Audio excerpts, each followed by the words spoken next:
അസ്സലാമു അലൈക്കും. വദാഇൻ്റെ തവാഫിൻ്റെ ഗൗരവം മനസ്സിലാക്കാത്ത ആളുകൾ ഇപ്പോഴും നമുക്കിടയിലുണ്ട്. ഉംറക്കൊക്കെ പോവും, ഹജ്ജിനും പോവും. പക്ഷേ ഹജ്ജിനും ഉംറക്കും പോയവർക്ക് മാത്രമല്ല വദാഇൻ്റെ തവാഫ് നിർബന്ധമാകുന്നത്. കേവലം മക്ക സന്ദർശിച്ച ആരുണ്ടോ, അത് ജോലിക്കാണെങ്കിലും നമുക്ക് വേണ്ടപ്പെട്ടവരെ കാണാൻ പോയതാണെങ്കിലൊക്കെ അവർക്കൊക്കെ നിർബന്ധമാണ്. മക്കയിൽ നിന്ന് 132 കിലോമീറ്റർ അപ്പുറത്തേക്ക് യാത്ര ചെയ്യുന്ന, അതായത് ജമ്മു കസറിൻ്റെ പരിധിയുടെ അപ്പുറത്തേക്ക് യാത്ര ചെയ്യുന്ന ആൾക്ക് വദാഇൻ്റെ തവാഫ് നിർബന്ധമാണ്. എന്നാൽ ഹൈലുകാരിക്ക്, ആർത്തവകാരിക്കോ നിഫാസുകാരിക്കോ നിർബന്ധമില്ല. അല്ലാത്ത എല്ലാവർക്കും നിർബന്ധമാണ്. ഇനി അഥവാ ആരെങ്കിലും അത് മറന്നിട്ടോ അത് ഒഴിവാക്കിയിട്ടോ ഉണ്ടെങ്കിൽ അറവ് നിർബന്ധമാണ്. ഒരു ഉദ്ഹിയ്യത്തിന് സമാനമായ ആടിനെ ഹറമിൽ വെച്ച് അറുത്ത് വിതരണം ചെയ്യൽ, എന്നാലേ അത് പരിഹരിക്കപ്പെടുള്ളൂ.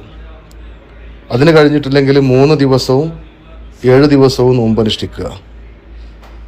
3 ദിവസം ആദ്യം നോമ്പനുഷ്ഠിക്കുക, 1 ദിവസം കഴിഞ്ഞിട്ട് വീണ്ടും 7 ദിവസം നോമ്പനുഷ്ഠിക്കുക. 10 നോമ്പ് പ്രായശ്ചിത്തമായിട്ട് നമ്മൾ നിർബന്ധമായിട്ട് നോറ്റുകിട്ടണം. ഗൗരവമുള്ള വിഷയമാണ്. ചില ആളുകൾ ജിദ്ദയിലേക്കാണ് അവരുടെ താമസം. 132 കിലോമീറ്ററിനുള്ളിലാണെങ്കിലും അവരും തന്നെ സ്ഥിരതാമസത്തിന് പോവുകയാണെങ്കിൽ അവർക്കും നിർബന്ധമാണ് എന്നാണ് സഹിഹായ അഭിപ്രായം. എന്നാൽ അവർക്ക് സുന്നത്തേ ഉള്ളൂ എന്ന് തഹ്ഫ പോലത്തെ ഗ്രന്ഥങ്ങളിലൊക്കെ കാണുന്നുണ്ട്. അതനുസരിച്ച് അവർക്ക് എന്തായാലും സുന്നത്താണല്ലോ, നിർബന്ധമില്ലെങ്കിലും അത്തരം ആളുകൾക്ക് 132 കിലോമീറ്ററിൻ്റെ പരിധിയിലുള്ള ആളുകൾക്ക് സുന്നത്തുണ്ടെന്ന് മനസ്സിലാക്കിയിട്ട് വദാഇൻ്റെ തവാഫ് ചെയ്യുക. അല്ലാത്തവർക്ക് എന്തായാലും നിർബന്ധമാണ്. ഇപ്പോൾ റിയാദിലേക്കും അതുപോലെയൊക്കെയുള്ള നാട്ടിലേക്കും മറ്റുള്ള രാജ്യങ്ങളിലേക്കൊക്കെ പോകുന്ന ആളുകൾക്ക് എന്തായാലും അവർ 132 കിലോമീറ്റർ അപ്പുറത്തേക്ക് യാത്ര പോകുന്നുണ്ടല്ലോ, അപ്പോൾ അവർക്ക് നിർബന്ധമാണ്.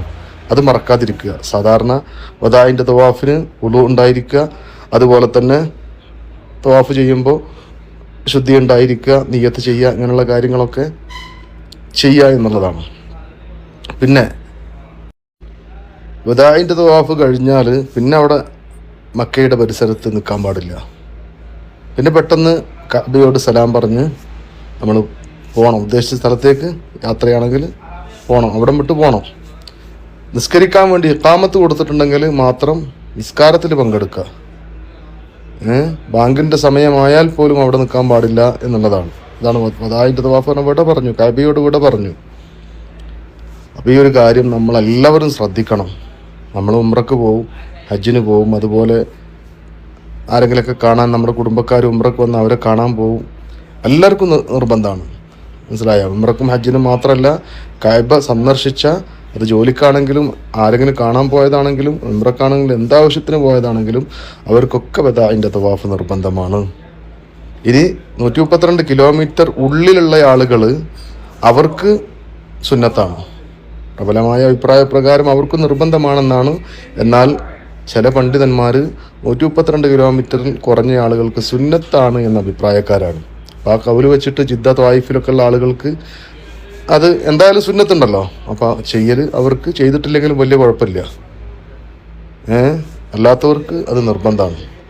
ഇനി ചില ആളുകളുണ്ട്, ജിദ്ദയിലുള്ള ആളുകൾ. നാളെ ഞാൻ ഒരാളോട് ചോദിച്ച് പറഞ്ഞ്, ഞാൻ വദാഇൻ്റെ തവാഫ് ചെയ്തിട്ട് ഇപ്പോൾ നാട്ടിൽ പോകുമ്പോൾ ചെയ്താൽ പോരെ. നാട്ടിൽ പോകുമ്പോൾ ഒരു തവാഫ് അങ്ങനെയില്ല. നാട്ടിൽ പോകാൻ വേണ്ടിയിട്ടൊരു വദാഇൻ്റെ തവാഫ് അങ്ങനെയില്ല.